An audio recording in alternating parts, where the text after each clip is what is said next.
Hace años viajé a Corea, tuve la bendición de viajar a Corea a un congreso de liderazgo cristiano, una cumbre en Asia de liderazgo cristiano, y conocí la iglesia de Onduri en Seúl, en Corea, que Pastor Roy recién por asuntos de trabajo, hace 15 días estabas en esa congregación. Así.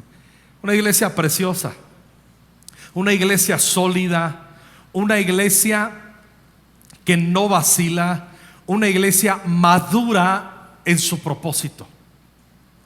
Y cuando yo fui a esa iglesia, y se ha convertido desde hace, siempre se me olvida cuánto hace que fui a Corea. Norma, ayúdame. ¿Cuánto tenemos siendo TCD?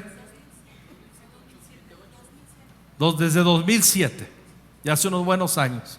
Pero llegué y esa iglesia me impactó. ¿Por qué me impactó? Durante esos días nos estuvieron entrenando a los pastores, y parte del entrenamiento a los pastores es mostrarnos el avance que en la gracia del Señor ha tenido la iglesia. Para empezar, yo vi que en esa época eran más o menos 42,000 miembros la iglesia, y de 42,000 miembros, 1,100 eran misioneros de tiempo completo, tanto en Corea del Sur como a las naciones. Y uno dice, ¿cómo 1,100 misioneros capacitados, enviados y sustentados financieramente por la iglesia? Eso me habla de una gran responsabilidad, no solo de proclamar la gran comisión, sino entender que la proclamación se necesitan finanzas, y la iglesia asumía esa responsabilidad. Ya no voy a hablar del edificio funcional que tienen, que está en una de las partes más importantes de la capital de Seúl. Y tú ves los edificios, cuántos pisos abajo, el sótano y eso, pisos arriba, el auditorio, algo impresionante. Las sedes que tienen, que pasan de primer categoría de multimedia. En las demás sedes la predicación en vivo.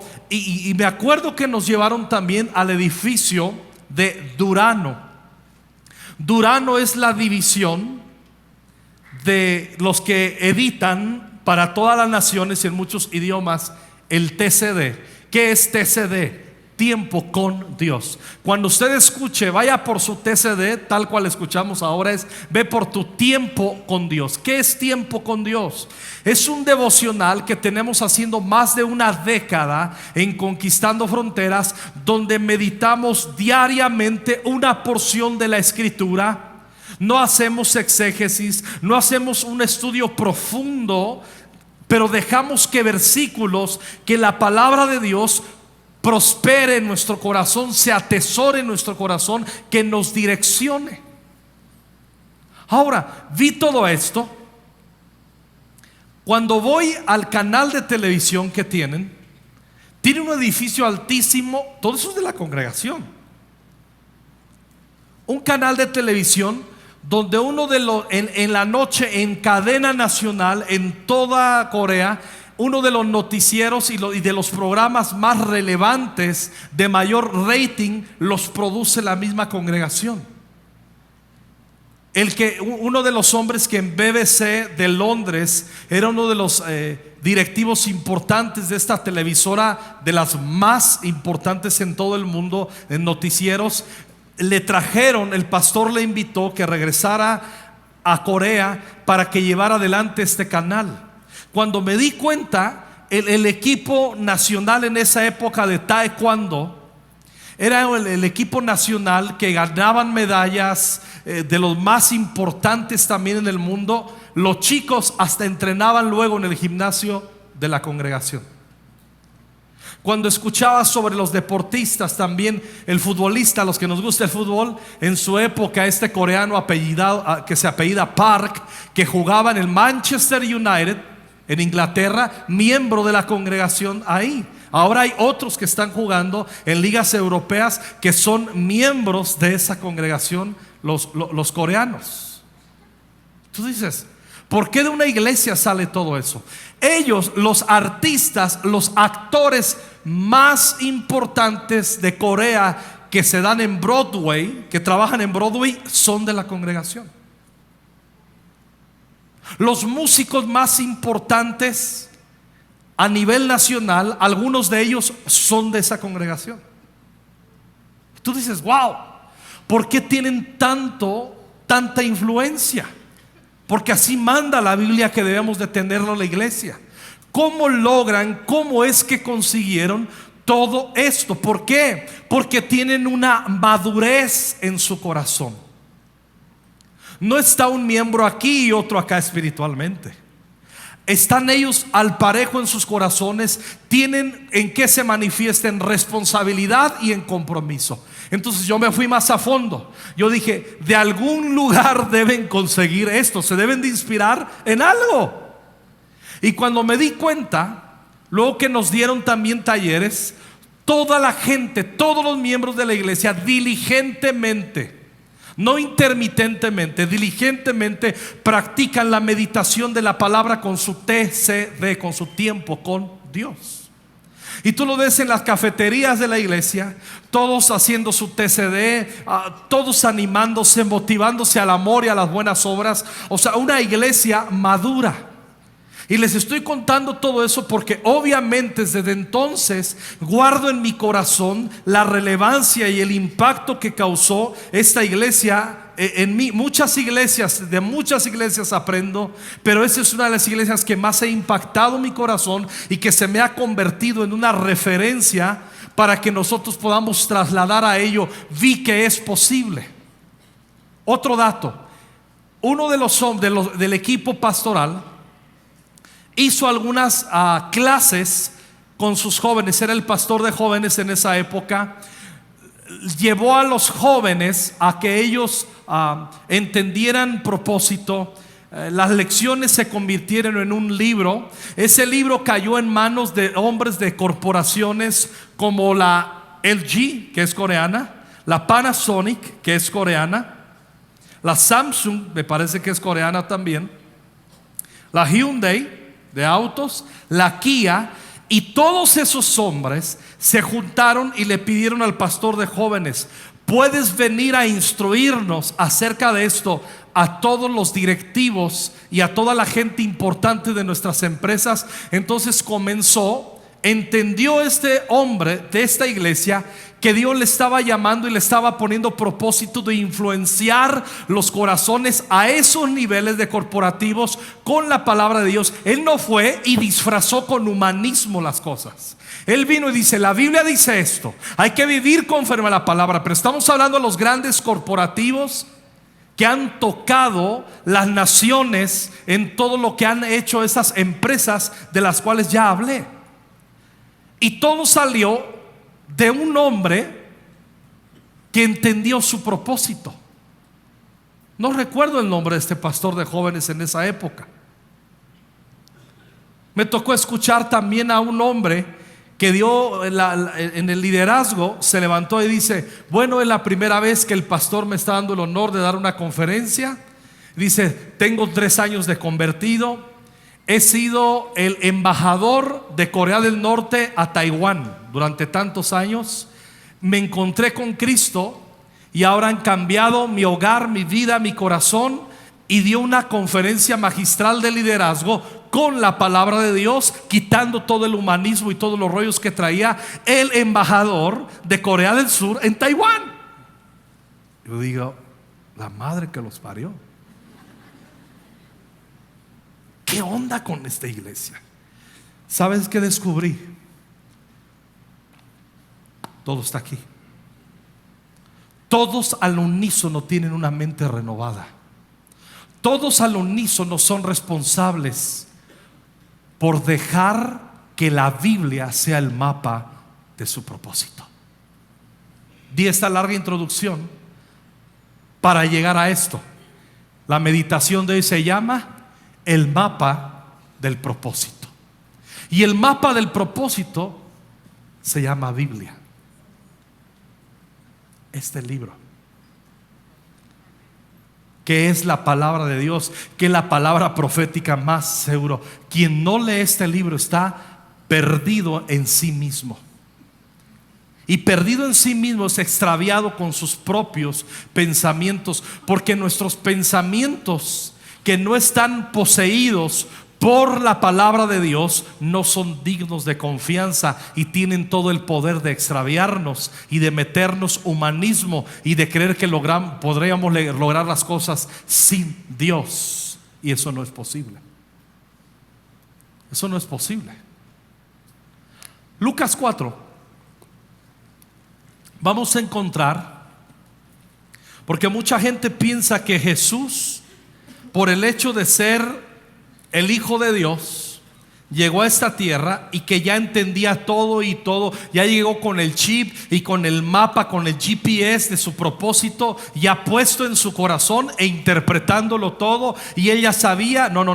No sabía nada. Él fue descubriendo con el mapa de la palabra de Dios su propósito día a día. Acuérdense que era Jesús Dios, pero es Jesús hombre, y él tuvo que descubrir en su hombría lo que estamos leyendo ahora en Hebreos. En su hombría tuvo que entender la voluntad del Padre, descubrirla, interpretarla y comenzar a navegar en ella. No hay nada más seguro para entender el mapa del propósito de Dios en nuestras vidas que la Biblia. Por eso cuando no leemos la Biblia estamos nosotros perdidos completamente. Ahora, en Lucas capítulo 4, versículo 16, dice así la escritura, hablando de Jesús: vino a Nazaret, donde se había criado, y en el día de reposo entró en la sinagoga conforme a su costumbre. ¿Y qué más dice? Se levantó a leer. Jesús leía.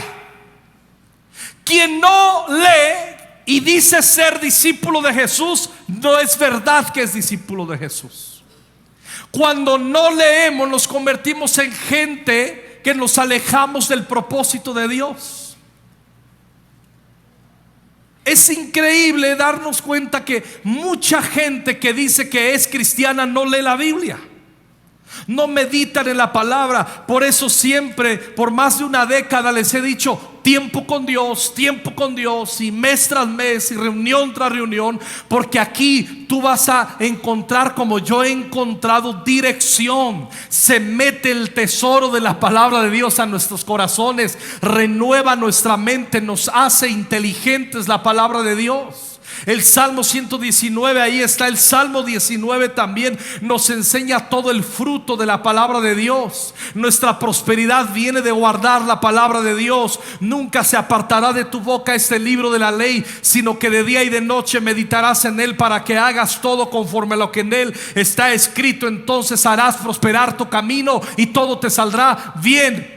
Capítulo 1 de Josué: bienaventurado el varón que no anduvo en consejo de malos, ni estuvo en camino de pecadores, ni en silla de escarnecedores se ha sentado, sino que en la ley de Jehová está su delicia, y en su ley medita de día y de noche. Será entonces el que medita en la palabra como Jesús, como árbol plantado junto a corrientes de agua, que da su fruto a su tiempo y su hoja no cae, y todo lo que hace prosperará. Todos queremos vivir así. Y lo único que nos pide el Señor: concéntrate, sé diligente en meditar la palabra de Dios. Jesús dice que vino ahí conforme a su costumbre, se levantó a leer. En otras ocasiones les he dicho: mi madre me enseñó desde que era niño: eres lo que lees. Si lees Calimán, Calimán te quedarás. Yo sé, nada más los que estamos cuarentones para arriba se rieron. Los demás: Caliqué, Calimán. Pregúntale a tus papás quién era Calimán, y ellos te lo dirán. No, pastor, yo leo TV y novelas. Así de ignorante eres. Es una vergüenza que hijos de Dios inviertan su dinero. No tengo para el TCD, y vas y compran TV y novelas que les cuesta quizás más. Ignorante. endemoniado, ignorante.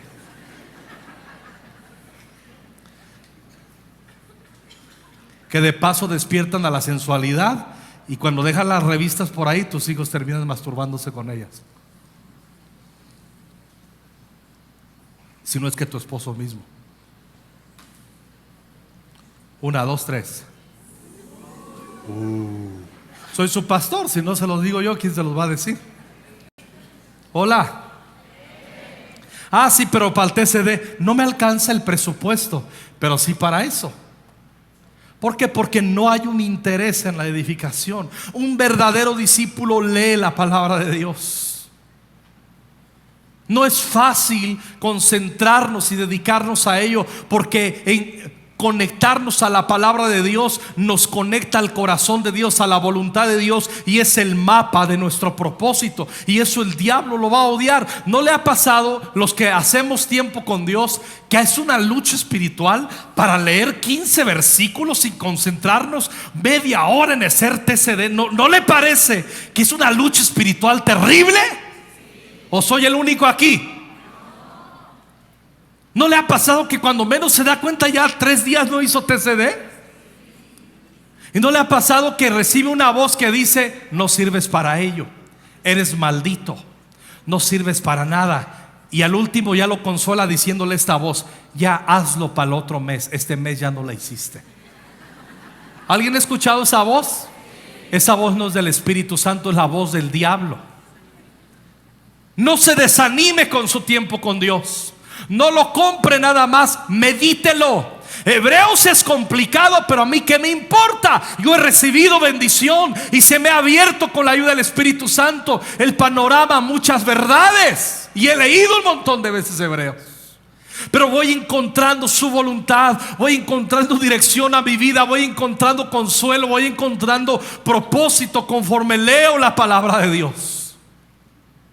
Jesús se levantó a leer, y el 17 se le dio el libro del profeta Isaías, y habiendo abierto el libro, miren esa palabrita, halló el lugar donde estaba escrito. Halló el lugar. Jesús estaba familiarizado con el libro de Isaías, y halló el lugar, Isaías 61, y comenzó a leer: el Espíritu del Señor está sobre mí, por cuanto me ha ungido para dar buenas nuevas a los pobres. Me ha enviado a sanar a los quebrantados de corazón, a pregonar libertad a los cautivos y vista a los ciegos, a poner en libertad a los oprimidos, a predicar el año agradable del Señor. Y enrollando el libro lo dio al ministro y se sentó. Y los ojos de todos en la sinagoga estaban fijos en él. Y comenzó a decirles, léalo conmigo en voz alta: hoy se ha cumplido esta escritura delante de. Cuando le dieron Isaías, leyó Isaías 61, entrega el libro, se sienta, la gente le observa y dice: lo que acabo de leer, les acabo de notificar que es mi propósito. ¿Dónde Jesús entendió su propósito? En la palabra. La palabra de Dios es el mapa de tu propósito. Cuando es que no entiendo, pues ¿cómo vas a entender si no haces tiempo con Dios? ¿Cómo vas a entender si lees TV y novelas? ¿O solamente te la pasas leyendo artículos facebookeros asquerosos? John Piper, el pastor John Piper dice: en el día del juicio, algo como esto lo voy a parafrasear. Dice: vamos a entregar cuentas a Dios de que el problema no fue que no teníamos tiempo para meditar la palabra, sino todo el enfoque que dimos a las redes sociales.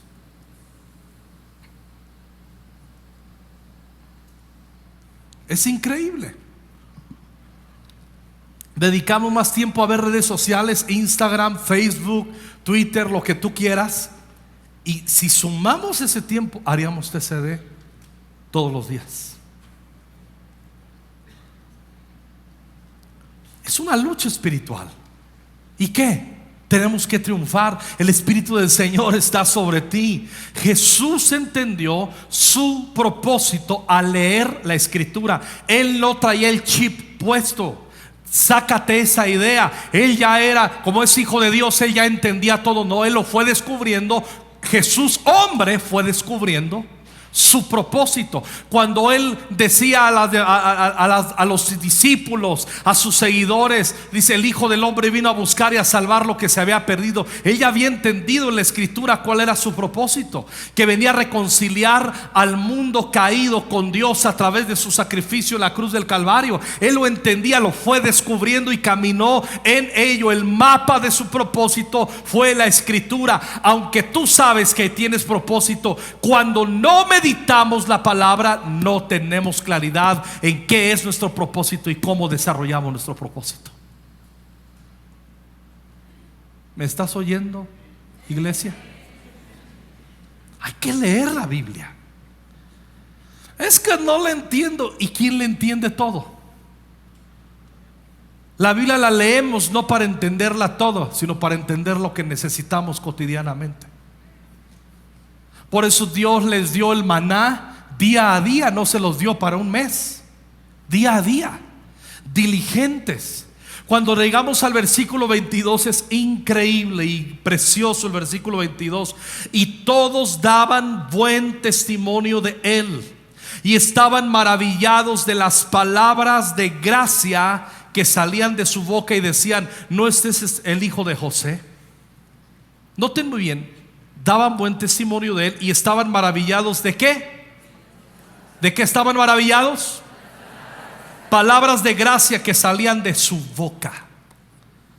¿Cómo es que Jesús liberaba palabra de gracia? Muchos dicen: es que era Jesús, hijo de Dios. Espérate. Cuando vamos a Isaías capítulo 50, en la versión NBI, versículo 4 y 5, mira lo que vamos a encontrar. Jesús descubrió el secreto para poder dar palabras de gracia. Jesús encontró la fuente para poder bendecir a los que todos los días venían a él.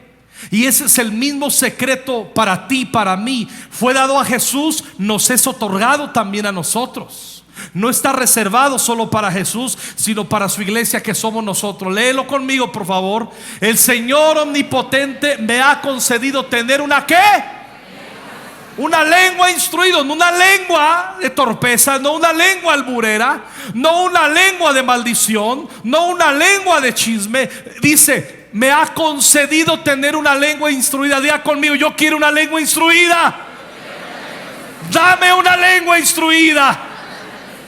Amén. ¿Para qué es una lengua instruida?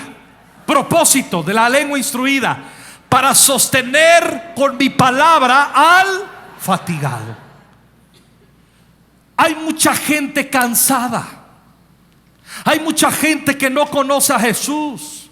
Hay hermanos en la misma iglesia que están fatigados, que necesitan una palabra de gracia, que necesitan una palabra de consuelo, que necesitan una palabra de bendición. Tus vecinos, tus familiares, tus compañeros de trabajo, de escuela, de colegio, de universidad, ellos están fatigados en su alma. Y Jesús dijo: venid a mí los que estáis trabajados y cargados, cansados, que yo os haré descansar. ¿Y cómo Jesús va a manifestar ese descanso si no es a través de nosotros, sus discípulos, que tenemos una lengua instruida y damos palabra al fatigado? Esa es la unción que está sobre ti. Todas las mañanas, ¿cómo consigo sostener una palabra al fatigado? Todas las mañanas me despierta. Y también me despierta. ¿Qué me despierta? Dice ahí: el oído. Esos versículos los leyó Jesús, y él dijo: aquí está el secreto para yo poder cumplir mi propósito. Me voy a levantar temprano. Voy a escuchar su oído para entrenar mi lengua. Con mi oído para entrenar mi lengua. Voy a escuchar de Dios su voluntad, y mi lengua va a ser una lengua llena de gracia, que cuando venga el afligido, yo voy a tener una palabra de sabiduría que dar. Yo voy a tener una palabra profética que dar. Yo voy a tener una palabra de ánimo para levantar al caído. Pero para eso se requiere, dice, todas las mañanas me despierta y también me despierta el oído para que escuche como los discípulos. ¿Me ayudas, Josa, por favor? Los discípulos.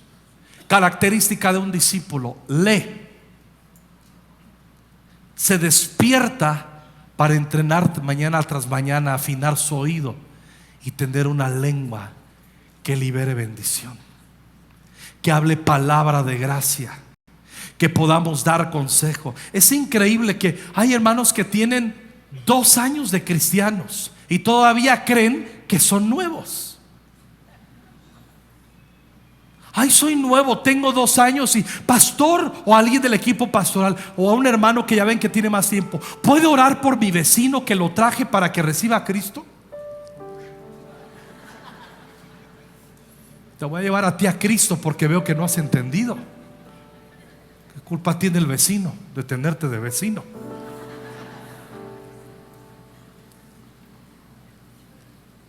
Hay muchos que tienen 2 años de cristianos y piensan que están recién convertidos. Siempre he dicho, quien viene a Conquistando Fronteras en 6 meses, o te arreglas, sabes que eres nacido de nuevo y te haces un discípulo, o búscale. En 6 meses te das cuenta de qué se trata la vida cristiana bien y sin dudas, aquí en esta iglesia por lo menos. Es que yo siento que poco a poco tú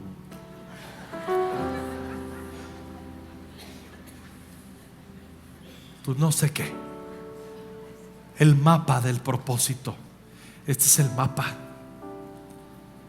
Y tú tienes una palabra. Mira el siguiente versículo.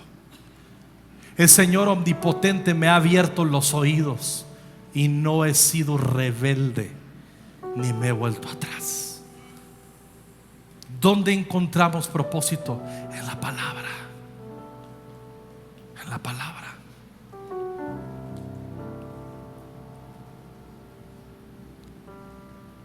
Había un hombre llamado Nabot. Ve conmigo a Primero de Reyes. No me va a dar tiempo de dar otro ejemplo que di en la primera reunión. Primero de Reyes, capítulo 21.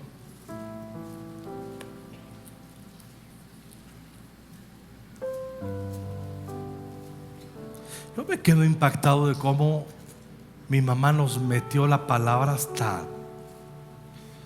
O sea, nos obligaba a memorizar versículos la vieja. Nos sacaba el chicote. ¿Ya te memorizaste el versículo? No, es que yo quiero jugar fútbol. Primero el versículo que jugar fútbol. Si no, vas a ser un inepto, un tarado para toda la vida. No vas a tener dirección y vas a ser un idiota el resto de tu vida. Esas eran las exhortaciones de mi madre.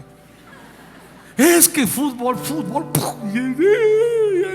llorando, sobándonos.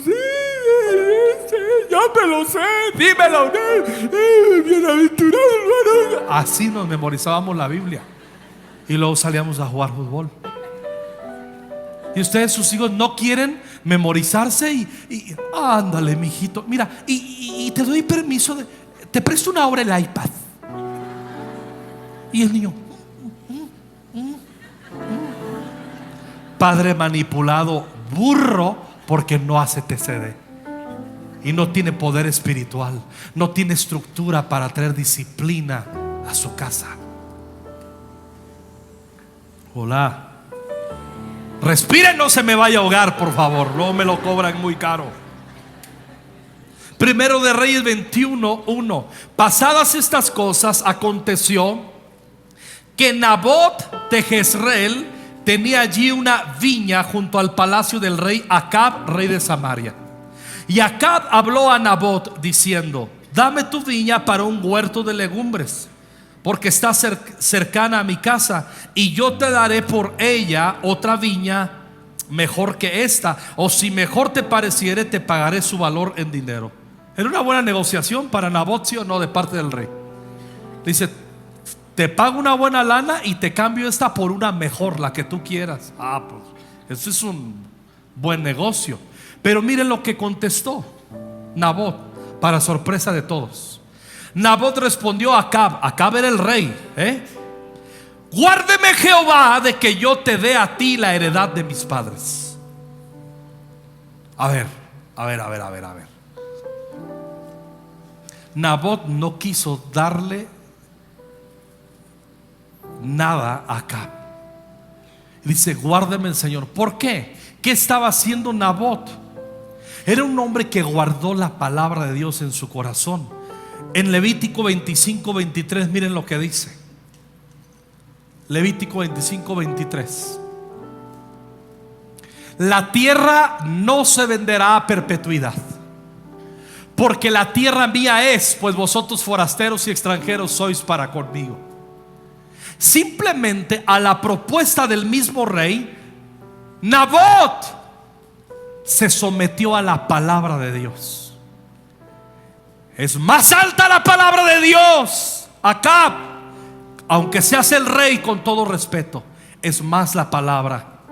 Quien guía mi vida y mi propósito es la palabra. No te puedo dar la heredad. Estoy obedeciendo la escritura. Números 36:7. Esos dos versículos son los que rigieron la palabra de Nabot. Y dice este versículo: para que la heredad de los hijos de Israel no sea traspasada de tribu en tribu, porque cada uno de los hijos de Israel estará ligado a la heredad de la tribu de sus padres. No era permitido que hicieran un negocio a perpetuidad de sus terrenos. En Israel en esa época no era permitido, era la ley del Señor. Y le está diciendo a Acab: dame. Acab no era tonto, por eso le dijo: te doy lo que me pidas o te cambio por otra viña mejor que la que tienes. Le estaba diciendo el rey: viola la palabra de Dios. Pero ¿a qué se afianzó Nabot? Era un hombre que entendía su propósito. Nabot aparece en la Biblia, no hizo un milagro, no profetizó, no hizo algo que tú digas: wow, come on. No hizo nada. No hizo nada de eso. Lo único que hizo es demostrarnos que descubrió el mapa de su propósito obedeciendo la palabra. ¿Y qué hizo Acab? Vino Acab a su casa triste y enojado por la palabra que Nabot de Jezreel le había respondido, diciendo: no te daré la heredad de mis padres. Y se acostó en su cama y volvió su rostro y no comió. Vino a él su mujer, la bruja Jezabel, y le dijo: ¿por qué está tan decaído tu espíritu y no comes? Él respondió: porque hablé con Nabot de Jezreel y le dije que me diera su viña por dinero, o que si más quería le daría otra viña por ella. Y él respondió: no te daré tu viña. Y su mujer Jezabel le dijo: ¿eres tú ahora el rey de Israel? Levántate y come y alégrate, yo te daré la viña de Nabot de Jezreel. Entonces ella escribió cartas en nombre de Acab y las selló con su anillo y las envió a los ancianos y a los principales que moraban en la ciudad de Nabot. Y las cartas que escribió decían así: proclamad ayuno y poned a Nabot delante del pueblo, y poned a 2 hombres perversos delante de él, que atestiguen contra él y digan: tú has blasfemado a Dios y al rey. Y entonces sacadlo y apedreadlo para que muera. Y lo mataron. Guardar la palabra le costó su vida. Pero si el propósito de este hombre fue enseñarnos a que aprendamos a ser radicales con la palabra de Dios, hoy está cumpliendo su propósito. Miles de años después estoy hablando de él y estamos aprendiendo de él. No trascenderemos demasiado en nuestras vidas sin meditar su palabra. Otro hombre, ¿se acuerdan? Urías Eteo. ¿Se acuerdan quién era? El esposo de Betsabé. David se queda ahí, debiendo haber ido a la guerra. Ve a Betsabé, la codicia, la trae, se acuesta con ella. Betsabé le dice: estoy embarazada. El asunto es que estaba casada. Y entonces dice David: ¿y ahora cómo le voy a hacer? ¿Cómo salgo de esta? Hace que traigan a Urías Eteo del campo de batalla y le dice: duerme con tu mujer, estarás cansado. El asunto es que este hombre no quiso ir a su casa a dormir. Y cuando le enteran, rey no fue a dormir a su casa. Urías Eteo no descendió a su casa a dormir. Dice: bueno, Lo llama y dice: ¿por qué no fuiste a dormir allá con tu mujer? Y escuche la respuesta que le da Urías Eteo: el arca del pacto no tiene casa. Judá e Israel viven en tiendas. Mi amo Joab, mi jefe militar, está en el campo de batalla peleando una batalla para hacer más grande su nombre, rey. ¿Y usted cree que yo voy a venir aquí y mientras aquellos están poniendo en riesgo su vida, yo creo que me voy a meter al placer con mi esposa, que la amo y quiero estar con ella, pero no me siento cómodo? Dice: no iré. Lo embriagó David y al otro día le manda, dice: dale esta carta a Joab. Y se la da a Joab, y en la carta decía: pongan a Urías hasta adelante en la batalla, y cuando vaya hasta adelante den marcha atrás los que van con él para que lo maten. Y lo mataron, y David terminó matando a este hombre para encubrir su pecado. Pero Urías Eteo le dio una lección a David. Tenía guardada la palabra. No hizo milagros, pero el propósito de Urías Eteo hasta el día de hoy es mostrarnos con su testimonio la lealtad. Lo que le faltó a David se lo enseñó su propio siervo que estaba peleando en el campo las batallas por él.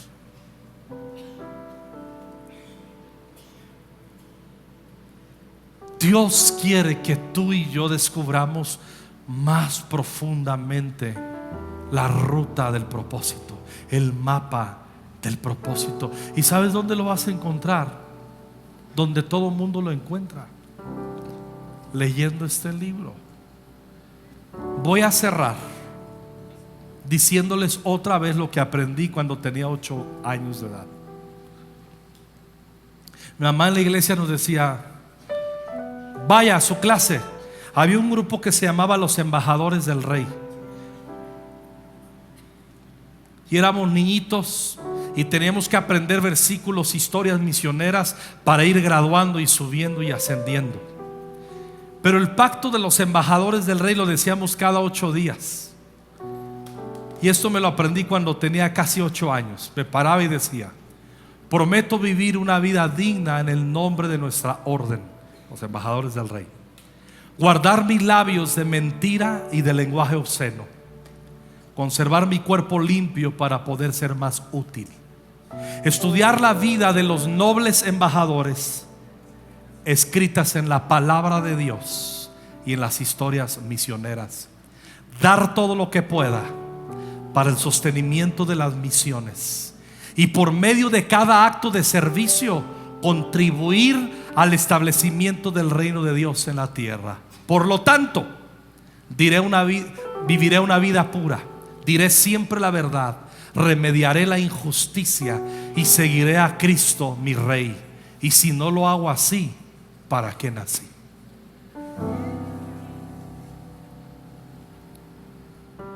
Yo soy el fruto, hermanos, de una mamá viuda que me obligó a la palabra.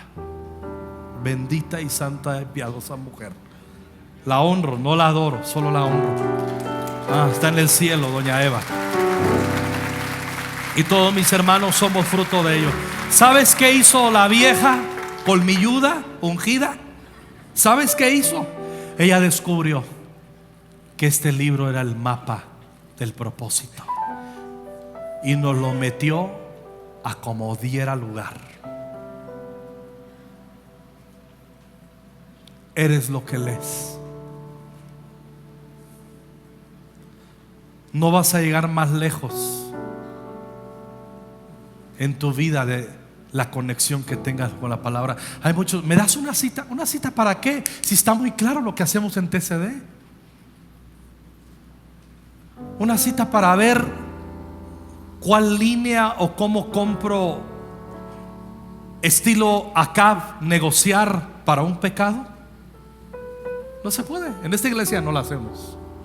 Aquí no, en Conquistando Fronteras, no le entramos el equipo pastoral a esto.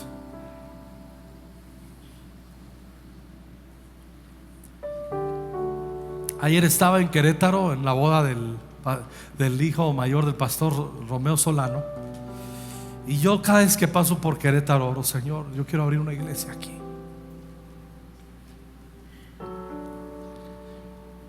Y ayer llegué y vi una persona que hace años conozco y me dice: ¿por qué no abren una iglesia en Querétaro? Digo, Me dice, fíjate, dice, tengo de vecino un pastor que todas las semanas veo todas las fiestas que así como se pone con sus miembros hasta atrás. Y la iglesia se le está llenando. Y le digo, ¿cómo no se le va a llenar?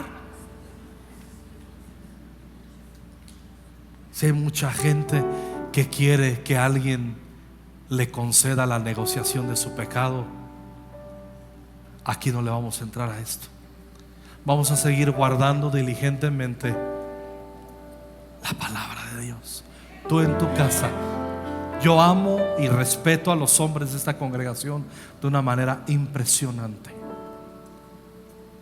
Yo he visto cómo la gran mayoría de los hombres de Conquistando Fronteras hemos asumido una responsabilidad increíble. Sigue adelante, guarda la palabra.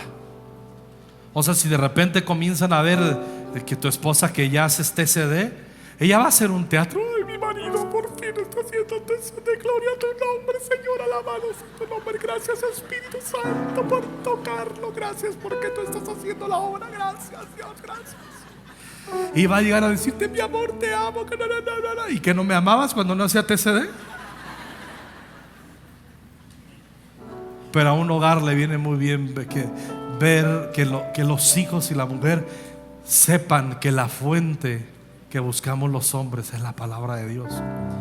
Eso tus hijos te lo dirán, no te lo dirán, tu esposa te lo dirá, no te lo dirá, pero eso lo valoran muchísimo.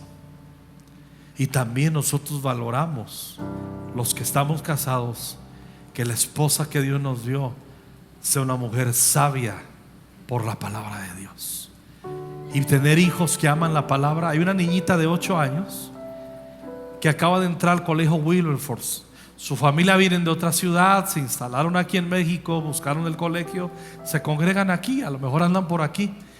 Y le dije a la niña el otro día: ¿y qué haces tú este mes que no fuiste a la escuela? Dice: me puse a leer. ¿Cuántos libros leíste? 8 años. 5 libros, pastor. ¿Pero qué libros? Dice: bueno, leí unos de Charles Dickens, pero también leí unos libros cristianos, porque soy cristiana, dice. Y leí el de R.T. Kendall, de ¿qué pasó con el Evangelio? Una niña de 8 años leyendo ¿qué pasó con el Evangelio? Y yo le digo: ¿y qué tal el libro? Dice. Le digo, y les anuncio de una vez, estamos así. Le digo: ¿sabes que R.T. Kendall va a venir a Conquistando Fronteras? Y la niña dice: me tomo una foto con él, como si le estuviera diciendo que Justin Bieber. Una niña de 8 años, bendito sea el Señor. Esa niña va a trascender porque lee. Esa niña tiene padres que entienden. ¿Qué te regalo en tu cumpleaños? No está mal, un Lego. Esa niña dice: dame libros, pastor. Y yo digo: wow, algo han hecho bien los papás aquí. Claro que tengo respeto por sus papás, porque eso no nació de nada. Y le digo: ¿y de quién aprendiste a leer? Dice: de mi papá y de mi mamá. Digo: bendito sea el Señor. Hay unos miembros que hacen TCD que no son mediocres. Bendito sea el Señor. Ay, perdón por los que no hacen TCD. Hay cursos en esta semana, por cierto. Amo la palabra de Dios en Conquistando Fronteras. Amamos la palabra de Dios y es el mapa a descubrir el propósito de nuestras vidas. ¿Cuántos dan gloria a Dios por esto? Dale un aplauso al Señor y grita fuerte: amo tu palabra, Señor. Amo tu palabra. Aleluya.